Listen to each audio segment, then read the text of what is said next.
he suddenly realized that the person he'd been chatting with online was actually his long-dead father. But you already died. What are you talking about? The Buxton fire. At first, when he learned that the stranger lived in the same district and on the same street, he thought it was just a coincidence, until he heard the childhood nickname his father used to call him. Hey, little chief. You all right? What'd you just say? I said sorry about that. My kid just came in. You call your son Little Chief? That instantly sparked a bold suspicion in John's mind, so he decided to ask the other person's name. Frank Sullivan. And it was his father's name. My name is John Francis Sullivan. I live at 343 42nd Avenue, where I lived my whole life. Bullshit. My father's name is Francis Patrick Sullivan. He was a firefighter. John's words clearly startled the man, and when he nervously dropped his cigarette onto the table, it completely confirmed John's suspicion. Bitch. What's going on? Nothing's going on. Oh my God. You burnt the desk.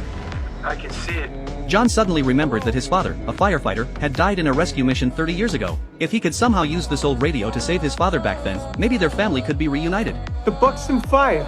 Oh, yeah? And when did that happen? 30 years ago? October 12th, 1969. Tomorrow. You're telling me look, I ain't dying in no fire tomorrow or any other day. You got that? Listen, tomorrow hasn't happened. That's all right. It hasn't happened. It ain't gonna happen. No, you gotta It ain't listen to gonna me. happen. It was an abandoned warehouse. You went with your instincts. But if I'm you'd just warning gone you. the other way, listen to me. If you'd just gone the other way, you would have made it. Hello? Just then, the radio connection abruptly cut off. But that brief conversation had stirred something deep within both father and son. Sure enough, the next day the fire department received a call. The location was the very same abandoned warehouse John had mentioned the night before.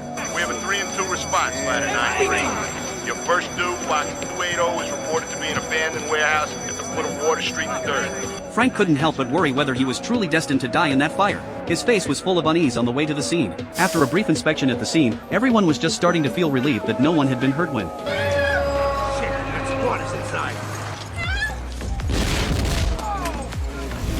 they heard from a woman that her sister was still trapped inside the building. At that moment, Frank noticed the word Bastogne written on the wall. The Buxton fire.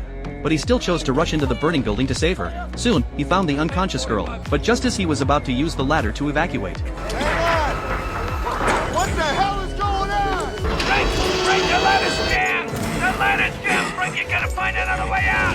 Forced to look for another way out. But just as he hesitated over which way to go, he suddenly remembered what John had said the night before. If you'd just gone the other way, you would have made it. He decided to take what any trained firefighter would call a dead end. Sure enough, at the end of that passage, he found a delivery chute.